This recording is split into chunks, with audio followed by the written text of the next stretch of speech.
નમસ્કાર દર્શક મિત્રો, હું છું આશ્લેષા પટેલ અને આપ જોઈ રહ્યા છો અરવલ્લી ન્યૂઝ.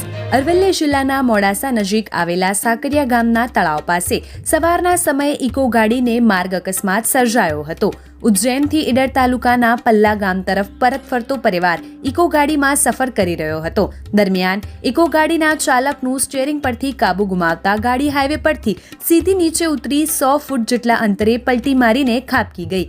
ઇકો ગાડી પલટી મારતા ઇકો ગાડીનો આગળનો ભાગ સંપૂર્ણપણે ચકનાચૂર થઈ ગયો. આ દરમિયાન હિંમતનગરના ફતેપુર ગામના બાઇક સવારને પણ ઇકો ગાડીએ આડફેટે લેતા તે ઇજાગ્રસ્ત થયા હતા.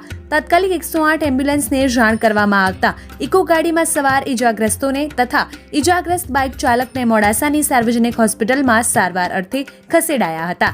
ત્યારે સ્થળ પર ઉપસ્થિત સાકરિયા ગામના યુવાઓએ તરત જ બચાવ કામગીરી હાથ ધરી ઇજાગ્રસ્તોને બહાર કાઢી મદદરૂપ બની સરાહનીય માનવતા દાખવી હતી. વૈભવ રાઠોડ, અરવલ્લી ન્યૂઝ, મોડાસા.